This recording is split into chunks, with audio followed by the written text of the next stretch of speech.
ನಮ್ಮ ವಿಧಾನಸಭಾ ಕ್ಷೇತ್ರ ಮನ್ನೆಕೇಳಿ ಗ್ರಾಮದಲ್ಲಿ ಸುಮಾರು 4-5 ಮಕ್ಕಳಿಗೆ ನಾಯಿ ಕಡಿತ ಆಗಿದೆ. ಆ ತಕ್ಷಣ ಕೆಲವರು ಮೂವರಿಗೆ ಮನ್ನೆಕೇಳಿಯಲ್ಲಿ ಟ್ರೀಟ್ಮೆಂಟ್ ಕೊಡಲಾಯಿತು. ಇನ್ನು ಇಬ್ಬರಿಗೆ ಹೆಚ್ಚಿನ ಚಿಕಿತ್ಸೆಗಾಗಿ ಬೀದರ್ ಸರ್ಕಾರಿ ಆಸ್ಪತ್ರೆಯಲ್ಲಿ ರವಾನೆ ಮಾಡಿದ್ರು. ಅವಾಗ ನಾನು ಬೀದರ್ಲಿಂದ ಹೊರಗಡೆ ಇದ್ದೆ.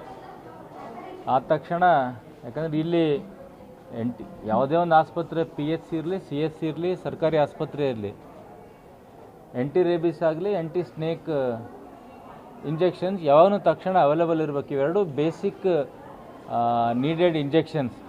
TT ಆಗಲಿ ಇವೆಲ್ಲ ದಿನನಿತ್ಯ ಏನು ಅನಾಹುತ ಆಗ್ತಾವೆ ಜನರ ಮೇಲೆ ತಕ್ಷಣ ಕೊಡುವಂಥ ಇಂಜೆಕ್ಷನ್ಗಳು ಇವೇ ಇಲ್ಲ ಅಂತ ನಾವು ವಾಟ್ಸಪ್ ಮಾಡಿದ ತಕ್ಷಣ ನಮ್ಮ ನಾನು ಜಿಲ್ಲಾಧಿಕಾರಿಗಳಿಗೆ ಹಾಕಿದೆ. ಅವರು ತಕ್ಷಣ ಬಂದು ಇಲ್ಲೇನು ಆ್ಯಕ್ಷನ್ ತೋತೀನಂತ ಏನೇನೋ ಅವರೆಲ್ಲ ನೋಡಿ ಪಾಪ ನೋಡಿ ಹೋಗಿದ್ದಾರೆ.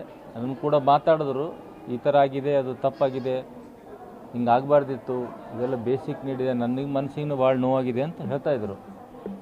ಅದೇ ಹೊರಗಡೆ ಮೆಡಿಸಿನ್ ಬರ್ಕೊಟ್ಟಿದ್ರು. ನಾನು ವಾಟ್ಸಪ್ ಬಂತದು ಆ ರಿಸಿಪ್ಟು ನಾನು ಕೂಡ ಹಾಕಿದೆ. ಬಟ್ ಇಲ್ಲಿ ಕೇಳಿದ ನಮ್ಮ ಡಿಸ್ಟ್ರಿಕ್ಟ್ ಸರ್ಜನ್ ಅವರು, ನಮ್ಮ ಡೈರೆಕ್ಟರ್ ಅವರು ಇಲ್ಲೇ ಇತ್ತು, ಹೌಸ್ ಸರ್ಜನ್ ಅವರು ತಪ್ಪಾಗಿ ಬರೆದಿದ್ದಾರೆ, ಅವ್ರಿಗೆ ಗೊತ್ತಾಗಿಲ್ಲ ಅಂತ. ಅದಕ್ಕೆ ಹೌಸ್ ಸರ್ಜನ್ ಅವರು ಮೊದಲೇ PG ಆಗಲಿ ಮೊದಲು ಕಲಿಯೋತ್ತಿಗೆ ತಪ್ಪು ಮಾಡಿದ್ರೆ ಮುಂದೆ ಪರ್ಮನೆಂಟ್ ಡಾಕ್ಟರಾಗಿ ಪ್ರಾಕ್ಟೀಸ್ ಮಾಡೋ ಹೊತ್ತಿಗೆ ಯಾವ ಥರ ಮಾಡ್ತಾರೆ. ಅದನ್ನು ನಾನು ಬ್ರಿಮ್ಸ್ ಡೈರೆಕ್ಟರ್ ಅವರಿಗೆ, ಡಿಸ್ಟ್ರಿಕ್ಟ್ ಸರ್ಜನ್ ಅವ್ರಿಗೆ ಹೇಳಿದೆ. ಭಾಳ ಈಗ ತರುಣ್ ರೆಡ್ಡಿ ಅಂತ ಈಗೇನು ಪಾಪ ಭಾಳ ಡೀಪ್ ಇಂಜುರಿ ಆಗಿದೆ ಫೇಸಿಗೆ. ಇನ್ನೊಂದು 8-10 ದಿವಸ ಇಲ್ಲಿ ಇರಬೇಕಂತ ವೈದ್ಯರು ಹೇಳಿದ್ದಾರೆ.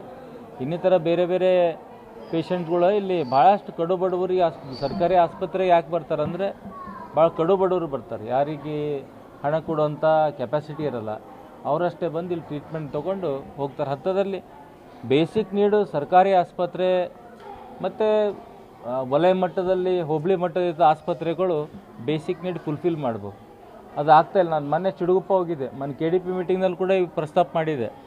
ಚಿಡುಗುಪ್ಪದಲ್ಲಿ ಆಸ್ಪತ್ರೆಗೆ ನಾನು ಫಾರ್ಮಸಿಗೆ ಹೋದರೆ ಪೂರೇ ಫಾರ್ಮಸಿ ಖಾಲಿ.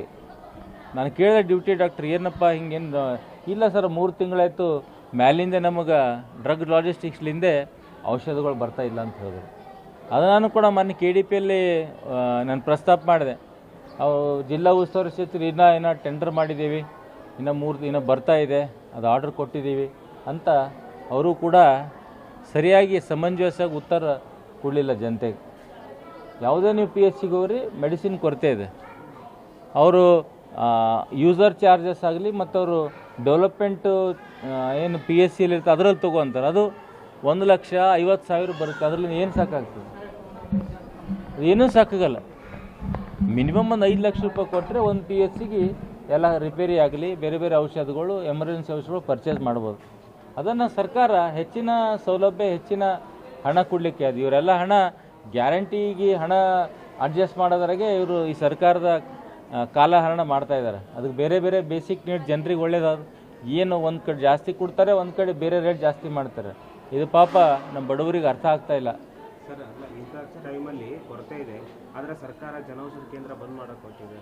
ನಾವು ಜನೌಷಧಿ ಕೇಂದ್ರ ಬಗ್ಗೆ ಮೊನ್ನೆ ನಾನು KDPಯಲ್ಲಿ ಮಾತಾಡಿದೆ. ಅವ್ರು ಹೈಕೋರ್ಟ್ ಆರ್ಡರ್ ಸ್ಟೇ ತಂದು ಅವ್ರು ತಂದಿದ್ದಾರೆ. ಈ ಡ್ರಗ್ ಇನ್ಸ್ಪೆಕ್ಟರ್ ಅವರಿಗೆ ದಿನನಿತ್ಯ ಅವ್ರಿಗೆ ಫೋನ್ ಮಾಡಿ ಟಾರ್ಚರ್ ಮಾಡೋಂಥ ವ್ಯವಸ್ಥೆ ಕೂಡ ಮಾಡ್ತಾಯಿದ್ದಾರೆ ಅಂತ ಔಷಧಿ ಸಂಘದ ಅಧ್ಯಕ್ಷರ ಪದಾಧಿಕಾರಿಗಳು ಕಳೆದ ಬಾರ ನನ್ನ ಕಚೇರಿಗೆ ಬಂದಿದ್ದರು. ಜನೌಷಧಿ ಕೇಂದ್ರ ನಾನು ಪ್ರಸ್ತಾಪ ಮಾಡಿ, ನಾನು ಒಂದು ಪೆಂಟೆಡೆಕ್ ಟ್ಯಾಬ್ಲೆಟ್ ತೊಗೊಲಿಕ್ಕೆ ಹೋದೆ. ಜನರಲ್ ಪೆಂಟೆಡೆಕ್ ಸಿಪ್ಲಾಗಲಿ ಬೇರೆ ಕಂಪ್ನಿ ಆದರೆ 130-140 ರೂಪೀಸಿಗೆ ಸಿಗ್ತದೆ. ಅಲ್ಲೇ ಹೋದರೆ ಜನೌಷಧಿ ಕೇಂದ್ರದಲ್ಲಿ 28 ರೂಪೀಸ್ ಇದೆ. How much difference? ಎಷ್ಟು ರೇಟ್ ಡಿಫ್ರೆನ್ಸ್ ಇದೆ ನೋಡಿ. ಸುಮಾರು ಒಂದು 100 ರೂಪಾಯಿ ಡಿಫ್ರೆನ್ಸ್ ಇದೆ. ಅಂದರೆ ಜಿಲ್ಲಾಧಿಕಾರಿ ಫೋನ್ ಮಾಡಿದ್ರು ಇಲ್ಲಿ ಬಂದ ಮೇಲೆ, ಇಲ್ಲ ನಾನು 6-7 ಜನರ ಮೇಲೆ ಶಿಸ್ತು ಕ್ರಮಕ್ಕೆ ಬರಿತಾ ಇದ್ದೀನಿ, ನಾನು ನೋಟ್ ಮಾಡಿದ್ದೀನಿ ಅವರೆಲ್ಲ ಜನರದ್ದು ಅಂತ ಹೇಳಿದ್ರು. ಅದು ಮೊನ್ನೆ ಹೇಳಿದ್ರು, ಮೊನ್ನೆ ನೈಟ್. ಇವತ್ತು ನಾನು ಕೇಳಿಲ್ಲ ಅವರಿಗೆ, ನಾಳೆ ಬೆಳಿಗ್ಗೆ ಕೇಳ್ತೀನಿ. ಯಾಕಂದರೆ ಯಾರು ತಪ್ಪು ಮಾಡ್ತಾರೆ ಶಿಕ್ಷೆ ಆದರೆ ಮತ್ತು ಮುಂದಿನ ಸಲ ಹೆದರಿಕೆ ಆಗ್ತದೆ ಅಧಿಕಾರಿಗಳಾಗಲಿ, ಯಾವುದೇ ಒಂದು ಡಾಕ್ಟರ್ ಆಗಲಿ, ಯಾವುದೇ ಒಂದು ಸಿಬ್ಬಂದಿಗಾಗಲಿ. ನಾವು ಏನೇ ಮಾಡಲಿಲ್ಲ, ಬಂದೂರಪ್ಪ DC ಅವ್ರು ಹೋದರು, ಬಂದೂರು MLA ಅವ್ರು ಹೋದರು, 4 ಚಾನಲ್ದವ್ರು ಬಂದರು, ಅವ್ರು ವಿಡಿಯೋ ತೊಗೊಂಡ್ರು, ನಮಗೇನಾಗ್ತದೆ ಅಂತ ಈ ಮನೋಭಾವನೆ ಎಲ್ಲರ ಹತ್ರ ಇದ್ರೆ ಅಂದರೆ ಏನು ಮಾಡಲಿಕ್ಕಾಗಲ್ಲ. ತಕ್ಷಣ ಅವ್ರ ಮೇಲೆ ಸಿಬ್ಬಂದಿಗಳು ಆ್ಯಕ್ಷನ್ ಆಗಬೇಕು. ಶಿಸ್ತು ಕ್ರಮ ಆಗ್ತಾಯಿಲ್ಲ. ಇದು ಅಂತಿಲ್ಲ, ದೊಡ್ಡ ದೊಡ್ಡ ಅನಾಹುತ ಆದರೆ ಆಗ್ತಾಯಿಲ್ಲ. ಅಲ್ಲ, ಅಧಿಕಾರಿಗಳು ಜನಪ್ರತಿನಿಧಿಗಳು ಬಂದ ತಕ್ಷಣ ಬರುವಂಥ ಟ್ಯಾಬ್ಲೆಟು ಮೆಡಿಸಿನ್ಗಳು ಮೊದಲು ಜನರು ಸಾಮಾನ್ಯರು ಬಂದಾಗ ಯಾಕಿರಲ್ಲ ಅಂತ ಅದೇ ಅತಿ ನೋವಿನ ಸಂಗತಿ ಆಸ್ಪತ್ರೆಗಳಲ್ಲಿ. ಯಾರೇ ಒಬ್ಬ ಸಾಮಾನ್ಯ ಮನುಷ್ಯ ಬಂದರೂ ಕೂಡ ಔಷಧಿ ಕೊಡುವಂಥ ವ್ಯವಸ್ಥೆ ಜಿಲ್ಲಾಡಳಿತ ಆಗಲಿ ಇಲ್ಲಿನ ಆಸ್ಪತ್ರೆ ವ್ಯವಸ್ಥೆ ಮಾಡಬೇಕು. ಹೇಳ್ರಿ, ಈ ಆಸ್ಪತ್ರೆ ಕಟ್ಟಾಗಿದ್ದು ಹಿಡಿದೇ ಒಂಥರ ಇದೆ. ಯಾಕಂದರೆ ಇಲ್ಲಿಂದ ಮೇನ್ ಏನು ಇಲ್ಲಿಂದ ಕಾಂಟ್ರಾಕ್ಟರ್ ಕಟ್ಟಿದರು, ಸುಮಾರು ಅವರೇ ಸರಿಯಾಗಿ ಇಲ್ಲಿಂದ ನಿರ್ವಹಣೆ ಮಾಡಿಲ್ಲ. ಮತ್ತು ಅವ್ರದ್ದು ಅವ್ರ ಮೇಲೆ ಆ್ಯಕ್ಷನ್ ಕೂಡ ಆಗಿದೆ, ಬ್ಲ್ಯಾಕ್ ಲಿಸ್ಟ್ ಮಾಡೋಕ್ಕೆ ಕೂಡ ಭಾಳಷ್ಟು ಪ್ರಸ್ತಾವನೆ ಆಗಿದೆ ಈ ಒಂದು ಕಾಂಟ್ರಾಕ್ಟರ್ ಮೇಲೆ. ಅದು ನೀವು ನೋಡ್ರಿ, ಭಾಳ ನೀರು ಬಂತಂದರೆ ಅಂಡರ್ ಗ್ರೌಂಡಲ್ಲಿ ನೀರು ಇರುತ್ತೆ ಇಲ್ಲಿ. ಉಸ್ತುವಾರಿ ಸಚಿವರು ಮತ್ತು ನಗರದ ಶಾಸಕರು ಸೀರಿಯಸ್ ಇಲ್ಲ ಇಬ್ಬರ ಬಗ್ಗೆ.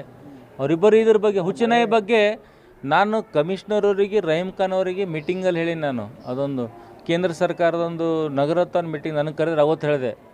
ಅವ್ರು ಅವತ್ತು ಹೇಳಿ ದೇಖೋ ಜಿ ಓ ಕ್ಯಾ ಹೋತಾ ಅಂತಂದರು.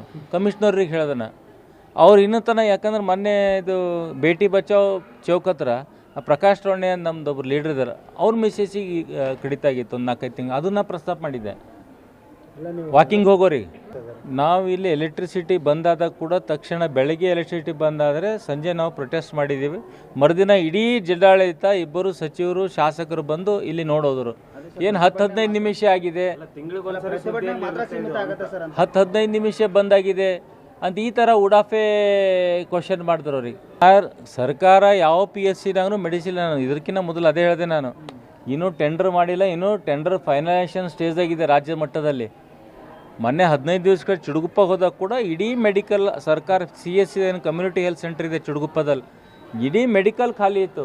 ಹೆಂಗೆ ಮಾಡ್ತಾರಪ್ಪ ಹಿಂಗೆ ಆ್ಯಂಟಿಬಯೋಟಿಕ್ ನಾವು ತರಿಸ್ತೇವೆ ಸರ್ ಅವಾಗ ಬೇಕಾದಾಗ, ಇನ್ನು ಮೆಡಿಸಿನೇ ಬಂದಿಲ್ಲ 2 ತಿಂಗಳಾಯ್ತು ನಾವೇನು ಮಾಡೋಣ ಅಂತ ಅಲ್ಲಿಂದ ಪಾಪ ಅಸಹಾಯಕವಾಗಿ ಉತ್ತರ ಕೊಟ್ಟರು ಡಾಕ್ಟರ್. ಅಲ್ಲಿಂದ ಇಲ್ಲಿನ ಪರಿಸ್ಥಿತಿ ಕೂಡ, ಇಲ್ಲಿನ ಮೆಡಿಕಲ್ ಕಾಲೇಜ್ ದುಡ್ಡಿಂದ ಏನು ಕೊರತೆ ಇಲ್ಲ ನನ್ನ ಅನ್ಸಿನ ಮಟ್ಟಿಗೆ. ಯೂಸರ್ ಚಾರ್ಜ್ ಬರುತ್ತೆ, ಕಲೆಕ್ಷನ್ ಆಗುತ್ತೆ.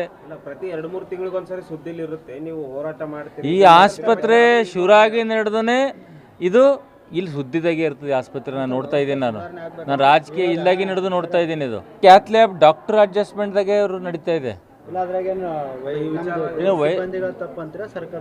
ಸರ್ಕಾರ ವೈದ್ಯಾಧಿಕಾರಿಗಳು ನೇಮಕ ಮಾಡ್ತಾ ಇಲ್ಲ, ಕಾರ್ಡಿಯಾಲಜಿ ಸಿಗ್ತಾ ಇಲ್ಲ ಅಂತ ಮೊನ್ನೆ ಮೀಟಿಂಗ್ದಲ್ಲಿ ಉಸ್ತುವಾರಿ ಸಚಿವರು ಹೇಳ್ತಾ ಇದ್ರು. ಸಿಗ್ತಾ ಇಲ್ಲ ಅಂದ್ರೆ ಪೂರ್ವಭಾವಿ ಏನೂ ಇಲ್ದೇನೆ, ಯೋಜನೆ ಇಲ್ದೇನೆ ಕ್ಯಾತ್ ಲ್ಯಾಬ್ ಯಾಕೆ ಉದ್ಘಾಟನೆ ಮಾಡಿದ್ರಿ?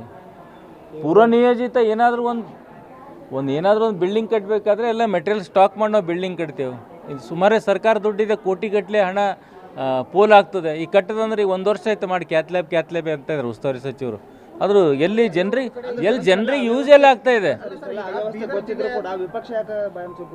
ಕ್ಯಾತ್ ಲ್ಯಾಬ್ ಬಗ್ಗೆ ಮಾತಾಡಿದೇವಲ್ಲ ನಾವು, ಮಾತಾಡಿದೆವು ಪ್ರೆಸ್ ಮೀಟಲ್ಲಿ ಮಾತಾಡಿದೆವು, ಸದನದಲ್ಲಿ ಸಾಕಷ್ಟು ನಾನು ಹಾಕಿದ್ದು. ಈ ಸದನದಲ್ಲಿ ಒಂದು ವಿಷಯ, ಒಂದು ಸ್ಟಾರ್ ಕ್ವಶನ್ನು ಮತ್ತು ಗಮನ ಸೆಳೆಯೋದು ಹಾಕ್ತಾ ಇದ್ದೀನಿ ಸರ್. ಆಲ್ರೆಡಿ ಹಾಕಿದ್ದೀನಿ ಸ್ಟಾರ್ ಕ್ವಶನ್, ಎಷ್ಟು ಬರ್ತಾವೆ ಗೊತ್ತಿಲ್ಲ, ಸಾಕಷ್ಟು ಹಾಕೀನಿ. ಕಾರಂಜಾದ ಹಾಕೀನಿ, ಇದು ಹಾಕೀನಿ, ಮತ್ತು ರೆವಿನ್ಯೂ ಡಿಪಾರ್ಟ್ಮೆಂಟ್ದು ಹಾಕೀನಿ. ಎಲ್ಲಿ ನೋಡಿದ್ರು ಯಾರು ಹಿಡಿತಾ ಇಲ್ಲ ಜಿಲ್ಲಾ ಮೇಲೆ, ಯಾವ ಉಸ್ತುವಾರಿ ಸಚಿವರು ಹಿಡಿತಾ ಇಲ್ಲ, ಯಾರು ಜಿಲ್ಲಾಡಳಿತ ಹಿಡಿತಾ ಇಲ್ಲ, ಯಾರು ಮನ್ಮನಿ ಮಾಡ್ತಾರೆ ಎಲ್ಲರೂ, ಯಾರಿಗೆ ಹೆದರ್ತಾ ಇಲ್ಲ. ಈ ಮೊನ್ನೆಯಾಗಿ 2 ದಿವಸ ಆಯ್ತು, ಯಾರ ಮೇಲೆ ಆ್ಯಕ್ಷನ್ ಆಗಿದೆ ಹೇಳಿ ನೀವು? PG ನೋಡಿಲ್ಲ, PG ಸ್ಟೂಡೆಂಟು ಅವ್ರು ಬರ್ಕೊಟ್ಟಿದ್ದಾರೆ, ಅವ್ರು ಸ್ಟಾಕ್ ಇದ್ರು ಗೊತ್ತಾಗಿಲ್ಲ ಅಂತ. ನಾನು PG ಏನು ಗೋಟಿ ಆಳತ್ತ, ನಾನು PG ಗೊತ್ತಾಗಬೇಕಲ್ಲ. PG ಓದೋತಿಗೆ ತಪ್ಪು ಮಾಡ್ತಾನೆ, ಡಾಕ್ಟರ್ ಆದಮೇಲೆ ಕಂಪ್ಲೀಟ್ ಡಾಕ್ಟರ್ ಆದಮೇಲೆ ಏನು ಮಾಡ್ತಾರೆ? ನನಗೆ ಅನಿಸ್ತಾ ಆಲ್ಮೋಸ್ಟ್ ಆಲ್ PGಗಳೇ ಹ್ಯಾಂಡಲ್ ಮಾಡ್ತಾ ಇದ್ರು ಆಸ್ಪತ್ರೆ ಅಂತ ಅನಿಸ್ತಾ ಇದೆ. ನಾವು ಸ್ವತಃ ಜಿಲ್ಲಾಧಿಕಾರಿ ಬಂದು ಹೋದ್ಮೇಲೆ 2 ದಿನ ಮೇಲೆ ಏನಾಗಿಲ್ಲ. ನೀವು ವಿಚಾರ ಮಾಡಿ, ಯಾರು ಆ್ಯಕ್ಷನ್ ತೊಗೊಂಬರಿದ್ದಾರೆ. ಜಿಲ್ಲಾಧಿಕಾರಿ ಬಂದು ನಾನು ರಿಪೋರ್ಟ್ ಮಾಡಿದ್ದೀನಿ, ಪಟ್ಟಿ ರೆಡಿ ಮಾಡಿದ್ದೀನಿ ನನಗೆ ಹೇಳಿದ್ರು. ಇನ್ನು ಅವ್ರು ಬಂದ ಆ್ಯಕ್ಷನ್ ತೊಗೊಂಬರೇ ಏನು ತೊಗೊಂಡಿಲ್ಲ. 2 ದಿವಸ ಆಯಿತು. ಯಾರು ಡೈರೆಕ್ಟರ್ ತಪ್ಪು ಮಾಡಲಿ, ಡಿಸ್ಟ್ರಿಕ್ಟ್ ಸರ್ಜನ್ ತಪ್ಪು ಮಾಡಲಿ, ಕನ್ಸಲ್ಟ್ ಡಾಕ್ಟರ್ ಬಳಿ ಯಾರು ತಪ್ಪು ಮಾಡ್ಯಾರ ಅವ್ರ ಮೇಲೆ ಆ್ಯಕ್ಷನ್. 4-5 ಜನದ ಮೇಲೆ ನಾನು ಪಟ್ಟಿ ಮಾಡಿದ್ದೀನಿ ಅಂತ ಜಿಲ್ಲಾಧಿಕಾರಿ ಹೇಳಿದ್ರು. ಆ ಪಟ್ಟಿ ನಾಳೆ ಬೆಳಿಗ್ಗೆ ತರಿಸ್ಕೊತೀನಿ ಯಾರಂತ. ನಾನು ಕೂಡ ಹರ್ಷ್ ಗುಪ್ತಾ ಅವರಿಗೆ ಮತ್ತು ಹೆಲ್ತ್ ಮಿನಿಸ್ಟರಿಗೆ ಏನು ಹೇಳಿದ್ರು ಉಪಯೋಗ ಇಲ್ಲ. ಯಾಕಂದ್ರೆ ನನಗೆ ಈ ಬಾಣಂತಿಯರ ಸಾವು ಬಗ್ಗೆನೇ ಸೀರಿಯಸ್ ಇಲ್ಲ. ಅವರು ಎಷ್ಟೊಂದು ಬಾಣಂತಿಯರ ಸಾವು ರಾಜ್ಯದಲ್ಲಾಗಿದೆ. ಮೆಡಿಕಲ್ ಟೆಂಡರ್ ಮಾಡ್ತಾಯಿಲ್ಲ, ಯಾಕೆ ಮಾಡ್ತಾಯಿಲ್ಲ ಹೆಲ್ತ್ ಮಿನಿಸ್ಟ್ರು? ಏನು ಕಾರಣ ಇದೆ? ಯಾಕೆ ಫೈನಲೈಸೇಷನ್ ಮಾಡ್ತಾಯಿಲ್ಲ? ರಾಜ್ಯದಲ್ಲಿ ನಮ್ಮ ಪೇಷಂಟ್ಗಳು ಪಡೆದಾಡ್ತಾರೆ, ಸಾಯ್ತಾ ಇದ್ದಾರೆ. ಇನ್ನು ಟೆಂಡರ್ ಫೈನಲ್ 2-3 ತಿಂಗಳಾಗುತ್ತೆ. ಯಾಕೆ ಆಗ್ತಾಯಿಲ್ಲ? ಇದು ಭಾಳ